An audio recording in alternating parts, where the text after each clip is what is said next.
Happy ako kasi nakapasok ako sa pagkatao niya. Alam mo yun, yung mas hindi na si Alden na nakita ko sa billboard sa EDSA, sa mga commercials. Yung showbiz. Kung meron sa kanya magsabi ko ano, isa ako sa magtatanggol sa kanya. Hello Kathleen fans! Ito na nga ha, may pag-asa magtatambal mga kasembreros ang Kathleen. And then bago yung bago yung sabay na naman sila nag-post ng mga endorsements kahapon. So ito nga ito po ay response, comment ng fan at saka response mga kasi si J-Mix Pinas sa TikTok niya mga kasi si J-Mix Pinas po ay parang solid Cathlenatic din po mga kasembreros nakita ko talaga mga post nito mga kasembreros. And dito na kasi nag-post siya kagabi sa kanyang TikTok tapos may nag-comment na isang fan. Actually yung kanyang 3 days ago mga kasembreros pero kagabi ko lang nakita. Sabi niya missing Kath din si Ma'am Cindy, manifesting them in one frame sana soonest kahit sa isang awards night sabing ganon ni Ma'am Cindy. Sabi ni J-Mix Pinas, yes po, magtatambal pa naman sila, wait mo lang. So yun mga customers. So ito mga customers, yung mga solid na mga Cathlenatic na mga fandoms ay hindi naman sila maggaganto, hindi sila magbibitiw ng mga gantong salita kung alam nilang wala. Tulad sa Josh Lian kasi nagtambal ulit sila. Parang si Ma'am Julia Barreto at saka si Sir Joshua Garcia nagtambal ulit sila. So parang baka ganito yung reunion yung Don Bell nga, 'di ba? Pinaghihiwalay nila ng projects. Pero sa susunod na naman sila magtatambal. Parang ganun ba? Exploration lang din mga kasembreros. Kaya aasa tayo kasi may pag-asa pa mga kasembreros. And ang kulit pa ng isang ng comment dito at saka ang galing mag-rebut ni Sir J-Mix Pinas. Sabi niya Justy Ana, sabi niya may pag-asa pa ba? Sabing ganun. Sabi ni Sir J-Mix Pinas, bakit may nawala ba?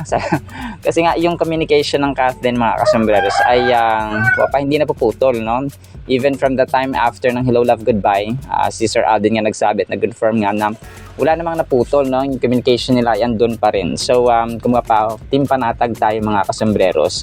So yung magkasama sila, sabi nga ni Sir Alden, hindi naman ibig sabihin na hindi kayo magkasama, ay hindi na kayo nag-uusap yung separate nilang oras ay enjoying yung kanilang projects, yung kanilang mga daily activities na individual sila mga kasembreros, individual projects. So yun ang gustong sabihin ni Sir Alden, na parang hindi ka na nakakulong sa isang genre o sa isang tao, hindi nakakulong ang mundo mo sa isang activity or sa isang project or sa isang category. Dapat versatile ka, parang ganun ba, flexible ka sa oras, flexible ka sa mundo or trabaho or field of endeavor na tinatahak mo, ganun mga kasembreros ang gusto sabihin ni Sir Alden. So team panatag tayo mga kasembreros talagang patience is a virtue lang talaga. Alright, so ito na nga kaliwat kanan ng endorsements ni Pops Alden. So kahapon dalawa silang sabay na nag-post mga kasembreros yung kanyang mga endorsements. Si Pops Alden ayan nirelease na yung kanyang Ribisco nga na endorsement video mga customers first time ever. Sina Sir Luis Manzano at saka Sir Luis Manzano at saka si Sir Alden Richards at saka yung kanyang mga tropa pips dito mga kasembreros sa Ribisco Crackers. So nagsama ang magkuyang ito na alam natin na si Sir Luis Manzano ay para nitong Robby Domingo tsaka dito at saka Kailin Alcantara ayun na nagtitis mga kasembreros at saka si Maymay Maymay Entrata hindi natin makakalimutan si Maymay Entrata nagtitis yung mga kasembreros. So yun po so and then si Ma'am Catherine hindi na nagpahuli.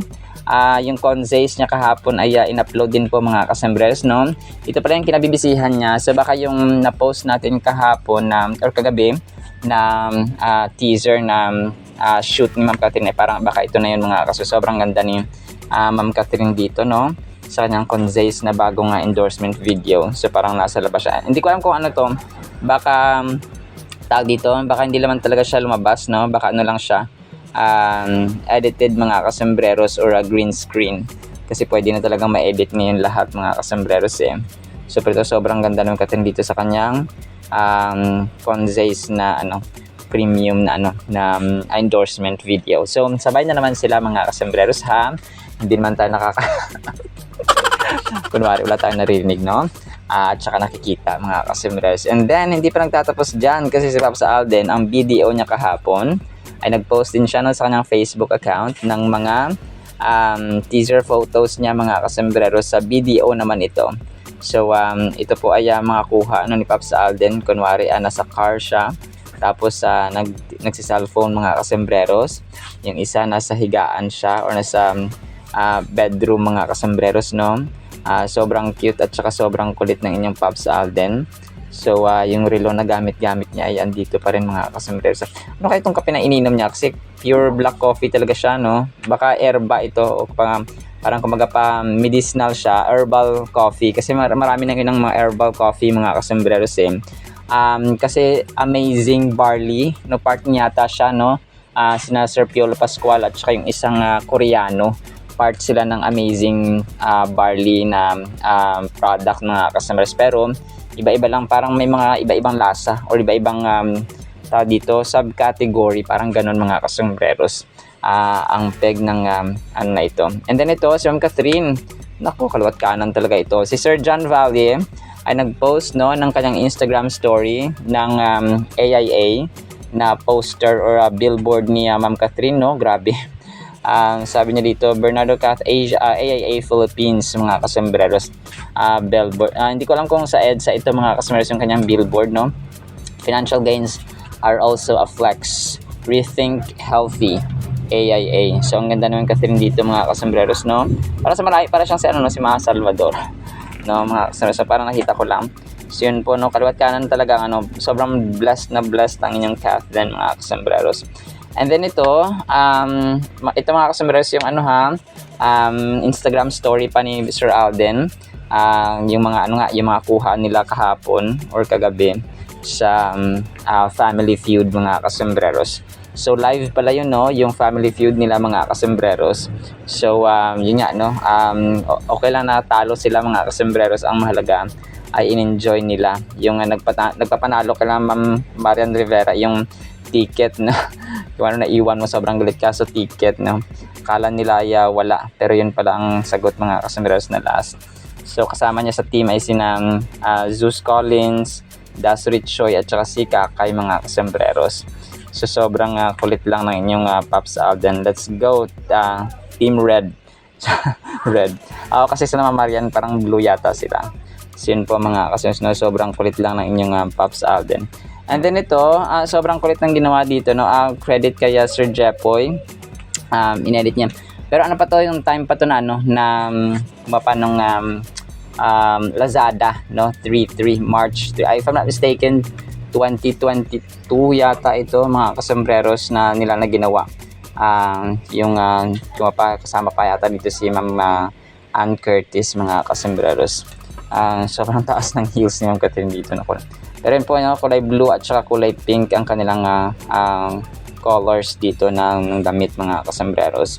So part pa ng Instagram story niya yung ito kahapon, no, mga kasembreros, no, sina Ma'am Pokwang, Ma'am Marian Rivera at saka Sir Coach J mga kasembreros bago magsimula ang Family Feud mga kasembreros. And then ito, sobrang kulit ito. Ang ginawa naman ng isang Catherine admin or ng isang Alden fandom mga kasembreros ay ginawang parang Coast Guard, no? Si Pops Alden dito, naka-red siya na Coast Guard mga kasembreros. Kahit ano nang na-edit dito sa so kulay blue na tuxedo ang kanyang unang suot, tapos ginawa nilang kulay red mga kasembreros na Coast Guard. So AI generated ito mga kasembreros, ha. So ang kulit lang ng inyong Pops Alden, naging lifeguard mga kasembreros ang kanyang trabaho dito, no. Coast Guard, lifeguard. So ganun po mga kasembreros. So sobrang kulit lang po mga kasembreros. So nakalagay dito ay lifeguard pa talaga, nakulangan ng letter F mga kasembreros, pero okay lang yan. Alright, so and then ito, last item natin ito mga kasembreros. Yun nga, no, parang nirecall lang or nirepost ng isang nirepost lang isang Catherine admin yung dating sinabi ni Catherine na happy siya na nakapasok siya sa life ni Sir Alden, kasi dati daw ay sa billboard niya lang, parang sa billboard niya lang nakita sa EDSA mga kasers at sa mga commercials. So parang sabi niya dito na kung meron isa sa mga nagsasabi na magtatanggol siya, isa sa mga magtatanggol doon mga kasers. O di ba? Sobrang wapa fight fight ang Kathleen mga kasembreros. So mag-aantay tayo. Si Sir J-Mix Pinas actually ang nag-upload nito, no? Credit po Sir J-Mix. Maraming salamat po. So isa po itong solid ng Kathleen, kasi nakilala ko nito nung kasagsagan ng promo po ng Hello Love Again mga kasembreros. So yun po, no, sa ating Kathleen items. Alright, so sana po ay pakinggan po natin ang Word of God. And today again is June 28, 2025, Saturday po mga kasembreros. So sana po ay pakinggan po natin ang Word of God. At para po sa ating Word of God is sobrang ganda po nito mga kasembreros. Ang title po, Buksan ang Mata. Psalm 119:18, Open my eyes that I may behold wondrous things out of your law. Napakaganda nito mga kasembreros. And kung alam niyo yung kantang, Open the eyes of my heart, Lord. Open the eyes of my heart. So, parang ganito siya mga kasembreros. It's not just our physical eyes, but also the heart of our eyes, or the eyes of our hearts mga kasembreros, para makita natin yung kamanghamanghang mga gawa at saka grasya at kabutihan ng Diyos sa ating buhay.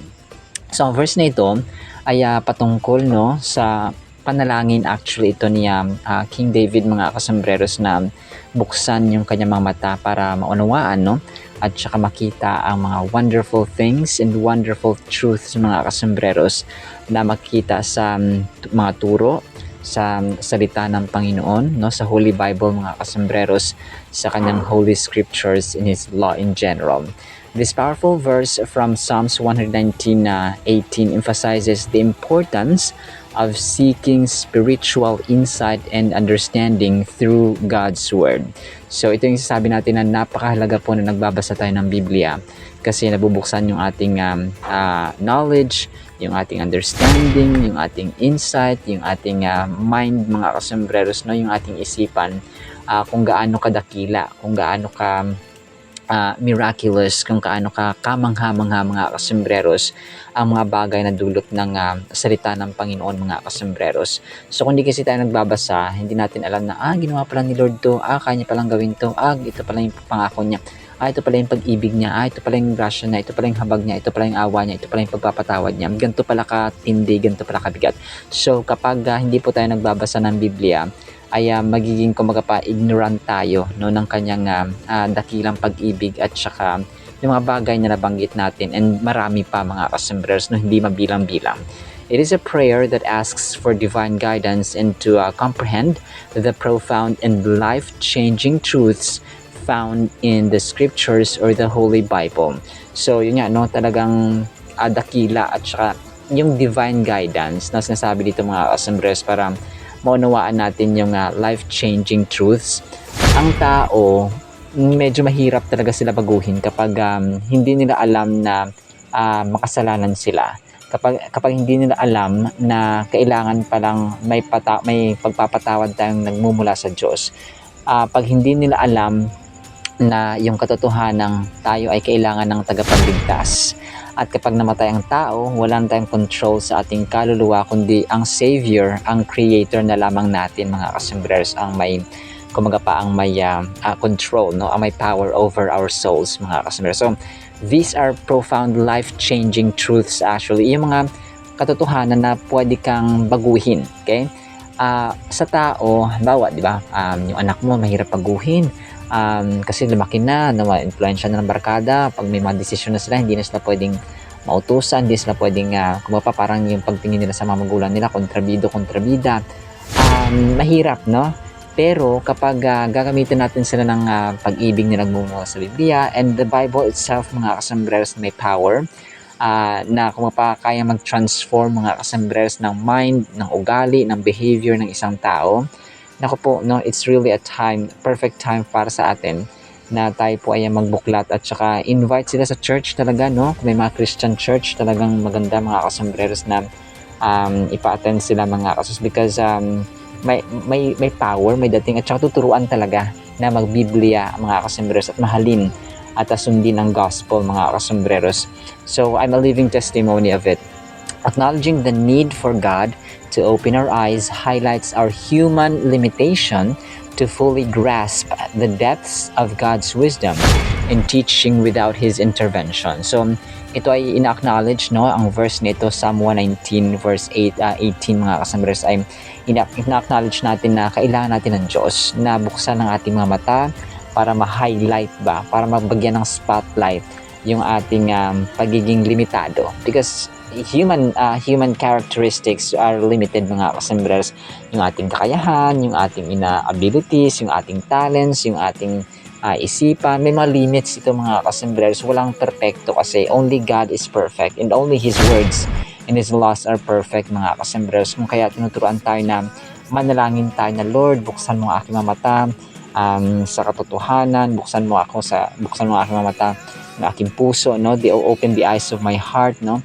Para mas maniwala at magkaroon ng enough understanding, tamang understanding and insight, no? And the wisdom talaga sa iyong salita. Have you ever faced a situation where you found it difficult to understand a certain aspect of faith or struggled to apply biblical principles to your life? So lahat tayo nakaranas mga kasembreros, no, ng mga situation sa ating buhay na minsan napapaisip ka, paano kaya to? So but at the end of the day, ma-realize mo na ganito pala yung plano ng Diyos, but we need to obey. We need to know first, no? Kailangan para kang sa isang kumpanya na hindi mo alam ang instructions, hindi mo alam ang process kung paano gawin.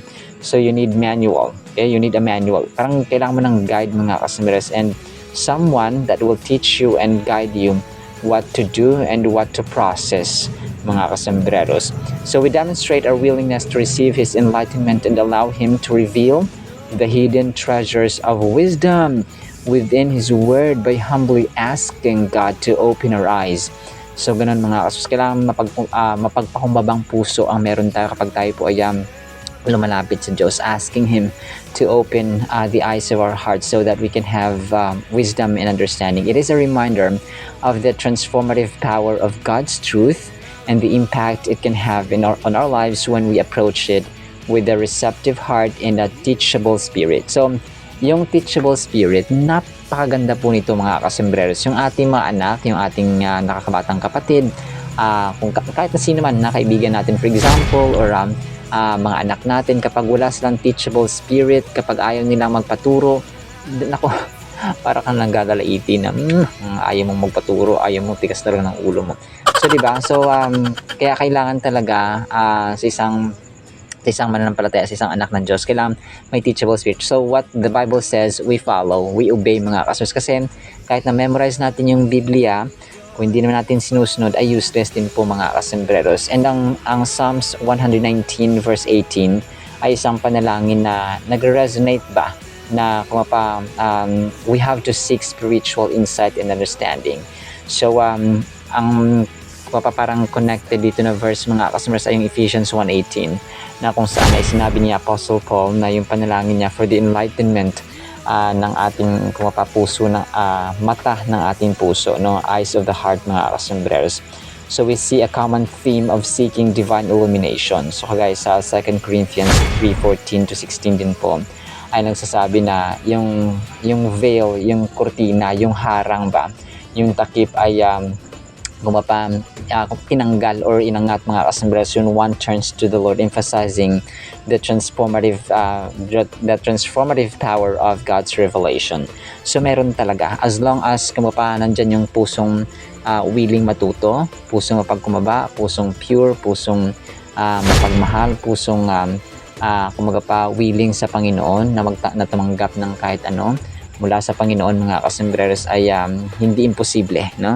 Hindi imposible yung pagbabago talaga. So nakita ko tong mga kabataan yun na hindi sila sumusunod sa magulang, no, hindi sumusunod sa tinuturo sa kanila. So ang ending ay napapariwara sila sa buhay, no? Hindi man sila naging addict siguro, hindi man sila naging full of bisyo siguro, hindi man sila naging lasinggero siguro, pero parang walang pangarap ba, no? Parang walang pangarap na medyo magkaroon lang naman ng konting kaginhawaan sa buhay. So parang ganun mga kasama. So the application here is kailangan i-unlock natin yung potential sa ating kaluluwa, no?